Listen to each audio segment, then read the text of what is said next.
Okay, here we are. Sorry about my iPad this morning, folks. Hopefully that won't happen again. So this is a drawing and composition class.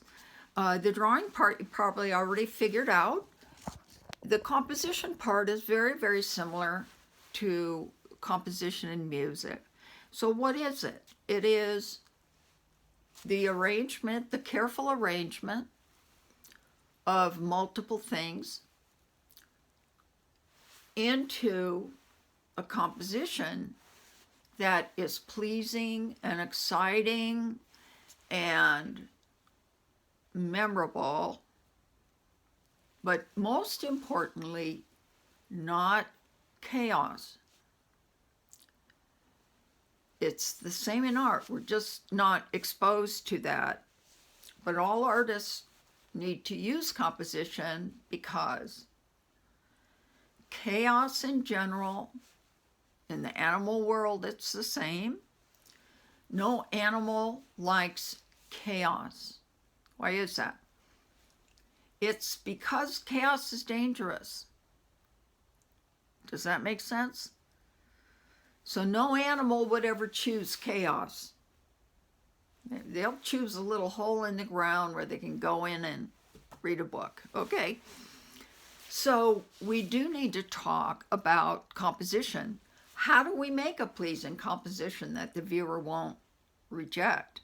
Because when a viewer is looking at chaos, they have a physical reaction in their brain of fear.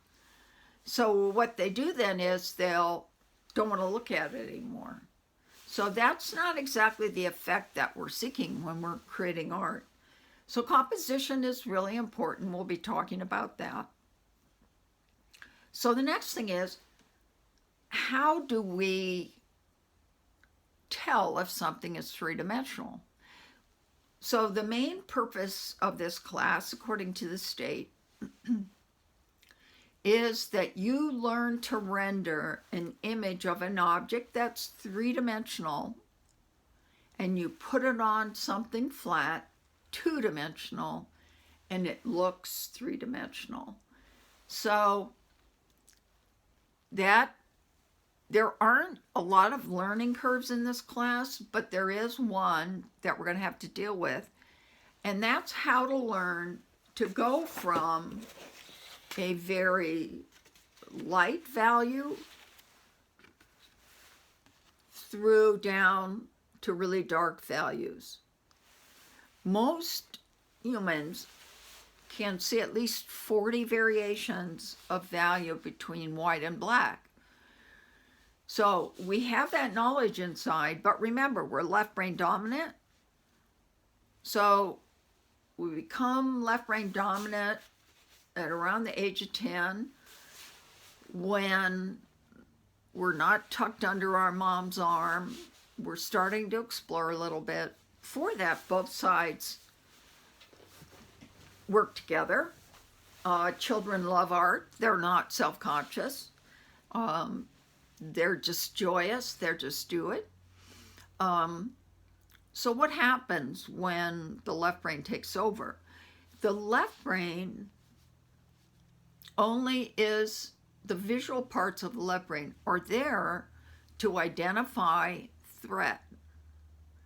So it doesn't care, how furry the bear is or whatever. It just wants to quickly identify it, whatever it is, and make sure it's not a threat. Okay? The bad part of that is artists can't use that to create good art because the left brain shows symbols of something, usually related to function. It's more like cartoons. They don't look real. So we're going the opposite way. We want our drawings to look like real objects. So that's our quest this semester. So let's talk about, of course, the left brain is doing that because it wants to do it in a really short amount of time, a millisecond, really. So it identifies things according to their function. So, for example, a cup holds liquid, which is very precious. I grew up in a poor family where if we knocked over our milk, we probably couldn't have another one. So here the left brain is showing us the important part of a container, which is the mouth that you pour the liquid into. And then also the very important base of the object, because we know it has to be flat or it's going to tip over. So that's going to come up a couple times when we're doing still lifes. You'll see things emerge that really aren't coming from the right brain. And so we'll address those as we come along.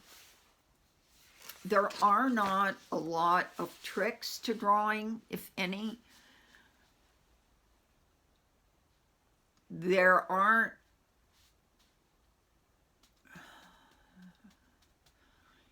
Well, let me put it this way. The main thing we need to learn to make something look three-dimensional is what? So you could identify a white ball if I held it up, and then if I held up a white plate, your brain would tell you immediately what you were looking at. So what is the brain looking for? How can we identify the things it's looking for and put those into a drawing to make our objects look three-dimensional? So this is one of your early drawings in the semester, and you can see this looks three-dimensional. How do we draw something? How do we know something's three-dimensional? By how the light falls on the object. So, you know, when you go swimming or skiing and you're putting zinc oxide on your nose, why are you putting it there? Because it sticks out the most, so it's going to get the most sun on it, the most light on it. So normally when you're looking at someone, you can see there's light coming. Look, you can see the bright light here. On my cheekbones, it's brighter on the rounder parts. My chin is brighter on the round part that sticks out compared to what's around it.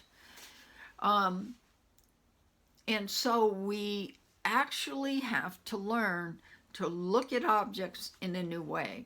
So this class really has a lot to do with perception and a minimum amount of drawing skills that you may need to learn. So if we're looking at a value scale, value means the percentage of light or dark, to go from white to black, there are many changes along that path, and we must use all of those values. Most people can see 40 values. Some people can see 200 values of black and white. But we need to learn something called gradation. How do we make transitions between values towards light or dark to make something look three-dimensional? The light falls here. We're getting a little reflective light from the white table. The core of the object is dark. We see the edges of every object by contrast to what is behind it. So, learning to create gradation that don't have movement is super important, and that is a skill you're going to need to really practice. So, when we talk about seeing things, our brain, when it sees an object, quickly identifies it. I was in the Upper Peninsula of Michigan a couple years ago, and all the roads are really straight, and you can see a long distance. And I was in a truck, driving a truck, and far in the distance, I saw something come up out of a ditch and slowly go across the road and then down on the other side. And I knew it was a bear. It was really far away. So how did I know that? The left brain likes to look at an edge as an outline because it's identifying it almost as if it were a symbol. And if I asked you to draw a bear without training, it definitely would have outlines. Fighting outlines is going to be big for you because it's so natural to us when we're left brain dominant. So you could do a beautiful drawing and do all the gradation, shading, and just the glorious whatever. But if you outlined it, it leaves the idea of 3-dimension and becomes flat. Outlines make something look flat. That's probably going to be your biggest struggle, is learning how to look at an object without interference from the left brain by studying it and analyzing it, and then learning some art skills to make your drawing more successful, more interesting to the viewer. So the left brain wants to identify things very quickly, and it's for your safety. If you went out to the student parking lot and you saw all these cars parked there, you wouldn't be too, wary of it. But you need to keep your eyes open and look around, because if you see a moving car, that's life-threatening and you need to get out of its way. So that's how the left brain looks at visual things. Is it going to kill me? I got to get out of the way. And it serves a purpose. It keeps us alive. But it doesn't look at objects the way we need to learn to look at objects. The steps that I will take you through are important. We need to leave the left brain a little behind. The other thing beginning art students often don't realize is everybody in the class is in the same boat. Everybody is insecure about things they're not good at. A lot of people stop doing things they don't think they're good at, so that if I'm asking you to learn how to draw and you stopped drawing when you were 10, when you became left brain dominant, there's going to be some discomfort there. Some of the projects early on will make you feel tired, maybe irritable, and that's normal. And that's normal for professional artists like myself to have some discomfort and fear. So to learn art, you have to be willing to put aside fear. You can acknowledge it, but you just go forward anyway. So I have a really bad habit of staying up late watching YouTube, all, from metalsmithing to Michael Jackson. And the other night I watched like 3 or 4 of his live performance videos, Billie Jean and a whole bunch of other ones. I love Fred Astaire, who's probably, been one of the greatest dancers that, we know. But Michael Jackson is also, or was also, one of the best dancers the world has ever seen. So what I want to ask you is, when you're watching him dance, when he comes out from the explosion or however he gets on stage, what do you notice about his clothing? Think about his legs. He has high water pants on. They're about 6 inches too short. They're black. Then he wears bright white socks, so they're showing the bottom up, his ankle and everything, and black shoes. Now, he was a multimillionaire. Certainly, he could have afforded a tailor to have pants the right length, but he didn't do that. And he did that for a reason. The highest contrast in colors is between black and white. And he did that so we would have that contrast at his ankles and watch him dance. It is compelling, high contrast. So throughout the semester, if I say to you that's Michael Jackson, that means there's too much energy or too high contrast in an area that shouldn't have high contrast. So there are a few rules, not a whole lot, but drawing is a global skill like learning a language. So on the first day of class, go to a French class. The teacher doesn't expect you to be fluent in French. They're going to break down language and words and how to learn it and all of that. And it's the same with drawing. We're going to break it down. We're going to analyze what our brains are telling us about what we're seeing. But with anything in life, there is risk, and you have to allow yourself to feel that. And it's uncomfortable. And as a professional artist, it never really goes away. And here's why. Because even though you were successful in the last movie you made, or the last piece of jewelry I made, it was successful, I'm doing something brand new here, and I have no guarantee of success. So one of the things I want to tell you about that is allow yourself to fail, because mistakes are definitely one of the greatest tools for growth when you're studying a subject like art.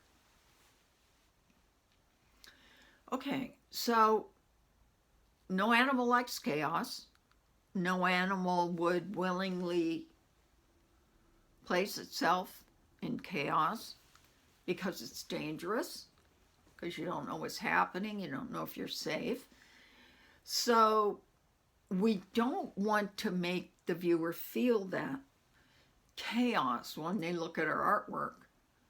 So we need to learn a few ways to make it more palatable and successful of an image so that people want to look at it. You know, it opens up comfort inside of them. Beauty actually has power to change our brain, and it's not learned. An infant, a very small infant, 3-4 months old, place it in a baby seat and put a big video screen in front of it and have a camera at the top recording the eye movements of the infant. They flash pictures of faces, and they track how long the infant looked at those faces. And what they found is that faces that had certain relationships of proportion and placement that as adults we would call beautiful, the infant would look longer at those faces. So it's not learned. It also doesn't matter what race. The proportions that we consider beautiful are the same. It doesn't matter what race you are, what color you are. So looking at beauty gives us a pleasure reward. That's why people love to go to museums. They might not know why they're feeling good, but that's why, because your brain rewards you for that. Okay. So the administration, which had to, in one day, move from classes in a physical classroom to online, there was so much to process so quickly, that mistakes have been made in our scheduling and in what we requested and maybe what appeared in the student class list as far as content, as far as asynchronous or synchronous or hybrid. So this is the third online drawing class I've taught, and I find that if a student doesn't attend a meeting like this, a Zoom meeting, where we can talk back and forth and I can explain things to you, it's much harder for them to get a good grade. So when I put in the request for a hybrid class, and I wanted it for a reason, the mistakes were made that I believe said that this class is asynchronous. That means you only see me in videos, we never talk face to face, etc. So every week at 10:30 on Wednesday, we will have a meeting and demonstrations, and most importantly, you can bring your drawings and show them to me, and I can give you feedback and help you correct. Here's your drawing, you know something's wrong, you're really frustrated.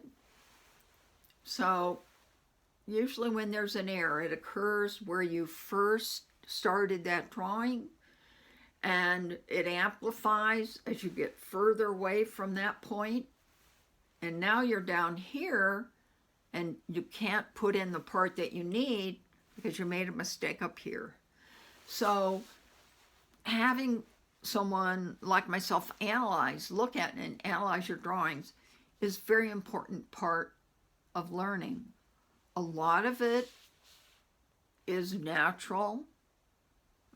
Most of you could tell if I put a bunch of drawings up which ones were successful and which ones were not, because your brain has that thing for beauty and certain proportion and symmetry, and we have to put those things in our drawings.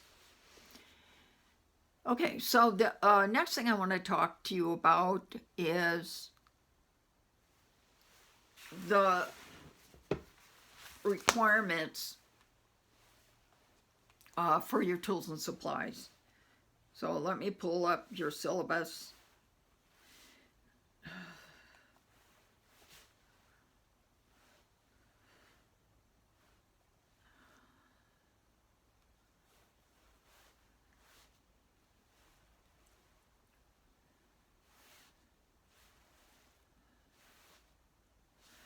Okay, so when you go to Canvas, you click on the module that has Art 300 Lab, L-A-B, not Lecture, L-E-C. I find it's easier for me to put all the information on the lab portion. That will include videos, your assignments, your syllabus. You need to sign a waiver form. So you will click on announcements. This is going to tell you a little bit about the class. Okay. So my computer's cutting out again. So you go to Canvas. First you log in on the on the FLC homepage at the top. So click on student login or login, and it will drop down and you'll click on Canvas. And then when you get to Canvas, click on the lab of Art 300. Now, unfortunately, the screen you see and the one I see are different. So if you get there and it's confusing or whatever, just email me. I can talk you through it. So once you click on your class, you'll be at a home page, and it'll give a short introduction, and at the top it has announcement. You have to click on that to open it, and that will tell you a lot more about the class. So then when you want to see your syllabus and your assignments, you need to go into the column. On my view, it's on the left, and it says modules, you know, assignments and all that. Click on modules, and that will bring up the page with your syllabus, your waiver, your class. All the assignments and videos will be one by one. So you need to open that up and see what tools are needed in your syllabus. So let's see if I can do this. My computers are misbehaving today.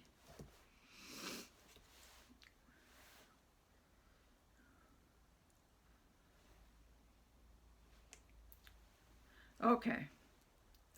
So that gives you a brief overview of the class.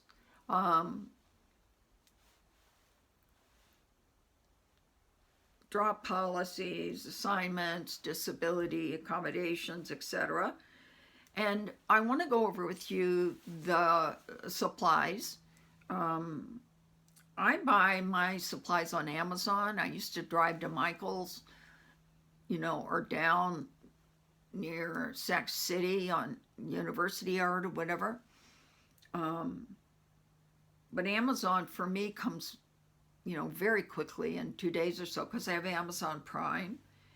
So if you don't have Amazon Prime, there are many websites you can order things from, but try to get them as quick as you can. And this week, start looking at those assignments and their due dates. If you have questions, let me know. I have demos on there. And sometimes those early videos, you know, I had to go from an in-classroom class to Canvas in less than 24 hours. So bear with me. I'm getting better at it. But certainly you can always contact me at my email address, which is up on the top of your syllabus. It's Harta, H-A-R-T-A, my last name and my first initial, at flc.losrios.edu. Okay, so let's go over your tools and supplies. And I am teaching you specific lessons. I'm pointing you in a certain direction in every lesson. You can eat an elephant one bite at a time, and that's what they are. So this isn't a class really that you can come into and kind of do whatever you want. You need to do what I ask you to do, and there's a reason I'm asking you that, and it's because drawing is a global skill like learning a language where you learn one part of it at a time. Okay, so the first thing is 2B, 4B, 6B wood pencils, and those are graphite pencils, not charcoal pencils. If you buy charcoal, you're going to have to go back and get graphite pencils. So I'm only asking you for 3, but I find that like on Amazon, sometimes you can get a great deal and you get an eraser and stumps and everything else you need all together for like $10. You need a 2B, 4B, 6B graphite pencil that has wood. I don't like those big graphite sticks. You cannot control them the same way you can control a wood pencil. You need a fine black rollerball pen. We'll talk more about that as we get towards talking about ink. I like these, and they're not really an art rollerball. Precise. And you want fine or extra fine when you're buying one. Ooh, is it going to do it? No. you don't want one that has a thick line. I ordered these online from China. See if I can show you the difference.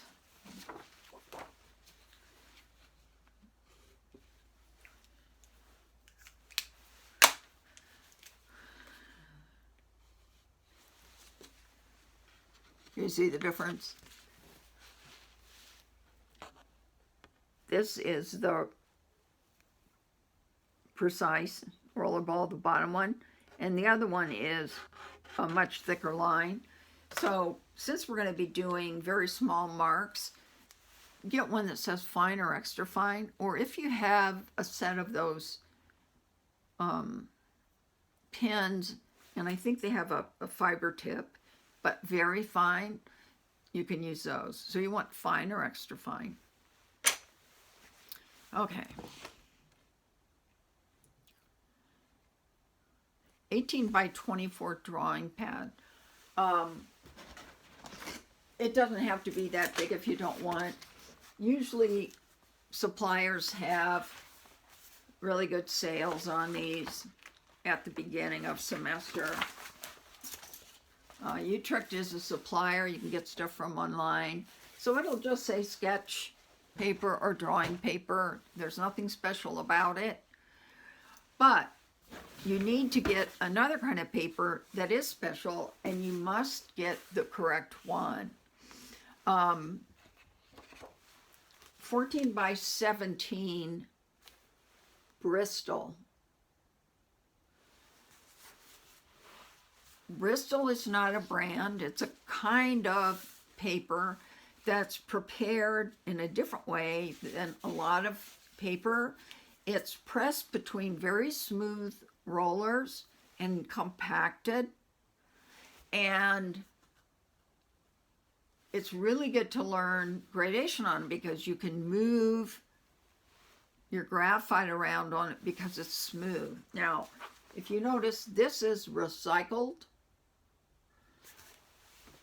Recycled isn't my favorite because it's not quite smooth enough. It's pretty smooth though, so if that's all you can get that. This is 11 by 14.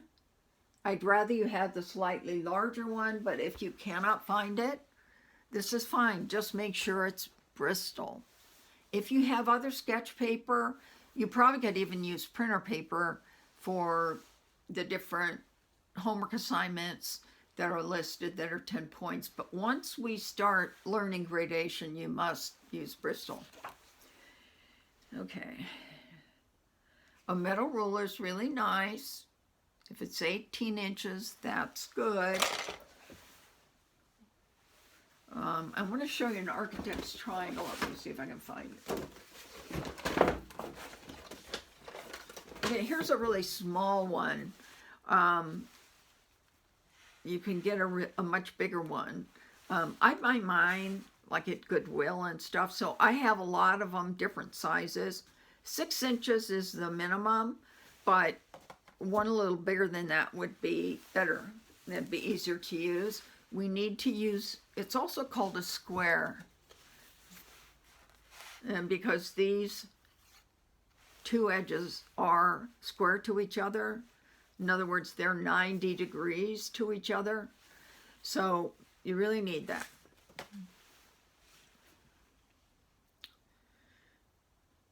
A kneaded eraser.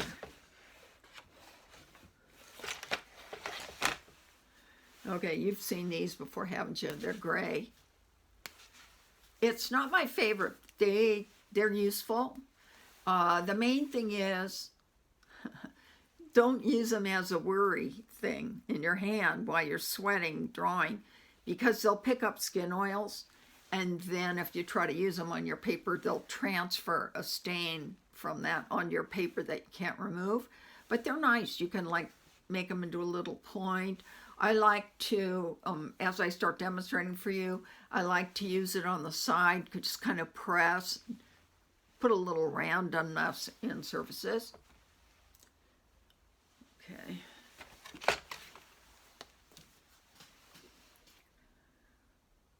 a blending stump. Now, some of you have never seen these before or used them before. They're a compressed paper that are pointed on both ends. You can see graphite on there. I don't like the ones that peel off. These are solid compressed because you can sort of semi-clean them on the back of a piece of paper or with sandpaper. I never really have to clean mine once you've deposited or moved the graphite where you want. So you don't really draw with these. You don't press hard with these. They're really meant just to skim over the surface. But I want you to get one that's either 1/2 inch or 5/8. The little ones are too tempting, and people use them like a pencil and really poke hard into the paper. It damages your drawing. White rubber eraser. It's kind of hard to tell. And I cut mine at an angle, so I have a lot of different edges. I can get right in different places. And you can see they get dirty, but it's still clean on the inside usually. Okay.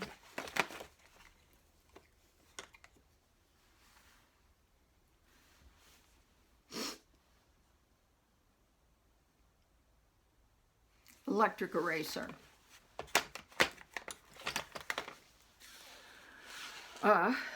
I found that Michaels is usually out of them.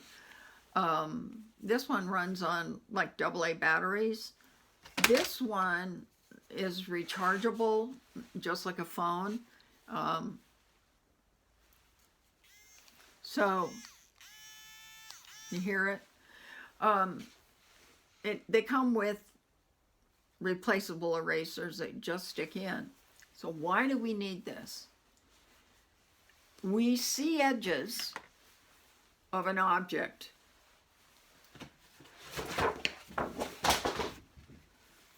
by what's next to it,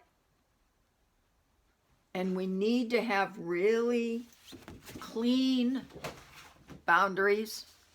Unless you're drawing a teddy bear, objects have to have really clean boundaries, and you can really, if you make mistakes or whatever, you can go back in with this.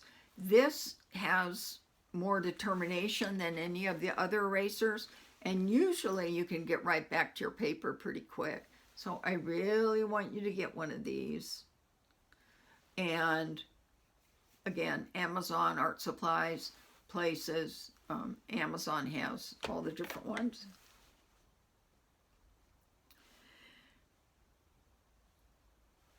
Okay, so you're not going to be having handouts. Everything will be posted under modules. Okay, I wanted to show you the pastels. So, most drawing classes don't have color. Why is that? Because we're learning to recognize, see, and be able to draw gradation changes. And that's much easier to do in black and white. So once we train our brains to look at things, then we can begin being trained in a painting class or color class or design class how to see gradations when there's color involved. But the reason I want you to buy pastels is this I got on Amazon. It was around $10. These are chalk pastels. Chalk pastels are very cheap. You can get a small set for like $6, but it's really fun to have a bigger set with more colors to choose from. Why? Well, hark back to when I was talking about the Indonesian students. All human beings share a color part of their brain that has meaning. Why? Well, I live in Placerville. Mountain Lion was just sighted not too far from where I live. So on Wednesday night, I have to put my garbage out there. And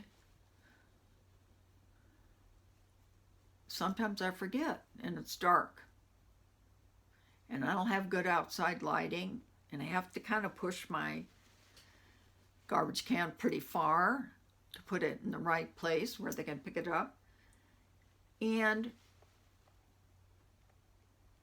I'm afraid. Why? During the day, I might not be able to see the mountain lion because they're pretty crafty and they hide and most often will attack from behind.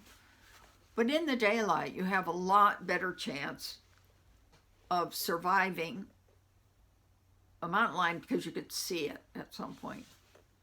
But at night, you know, and I live surrounded on both sides by a ravine and a meadow,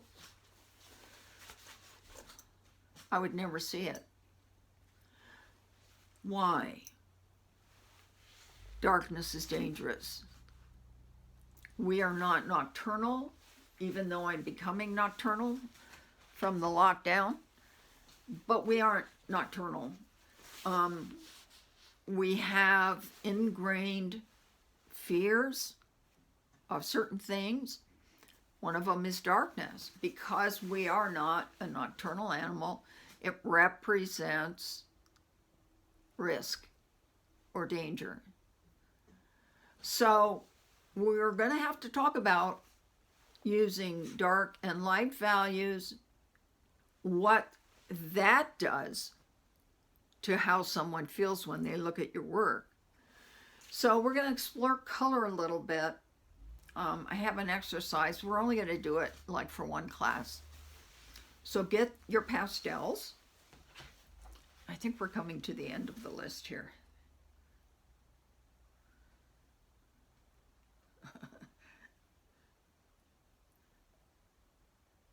Additional material, let's see, electric erase, string binder.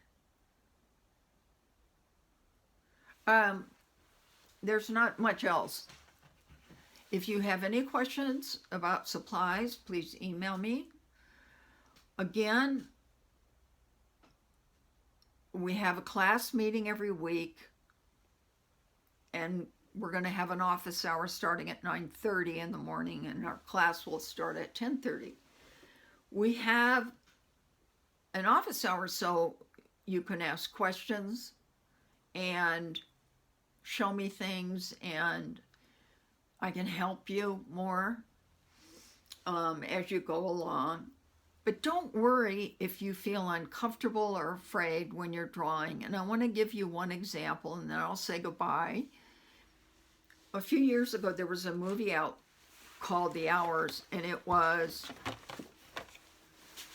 a movie about an author. I want to say Virginia Woolf, but that could be wrong. But in that movie, there were several lead characters, 3 lead characters, and they were women.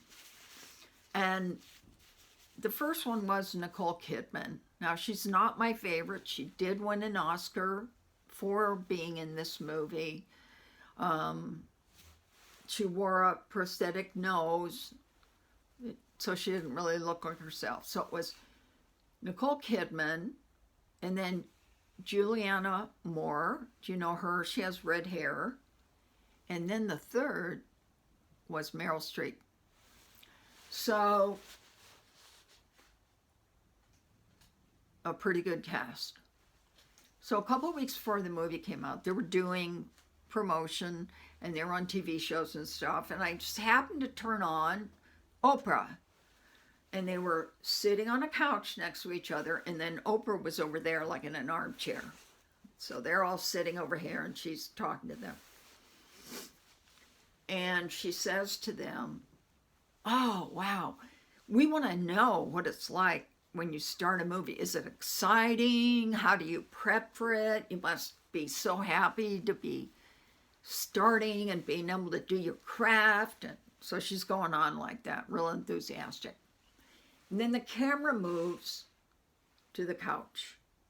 and there are 3 women sitting there, dead silent. Nobody is smiling. It looks like they're at a funeral. Okay, there's 3 of them. And I can't remember this sequence, but here's what they said. Meryl Streep said something like, 2 days before the shoot begins, I call my manager and I tell him, I can't do this, get me out of it. Then the next one, Juliana Moore.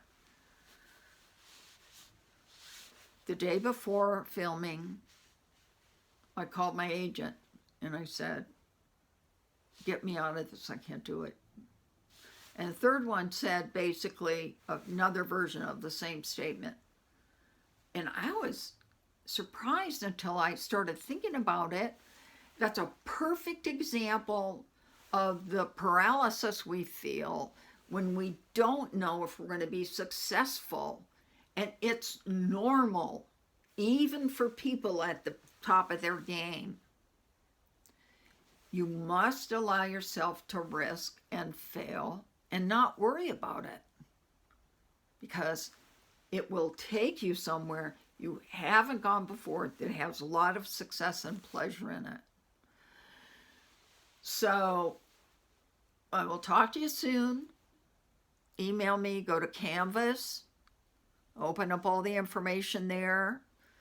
On the home page, you have to click on assignment or no announcement to have that open. So go there and learn a little bit there. And I'll see you next week. There are videos, and sometimes those videos overlap.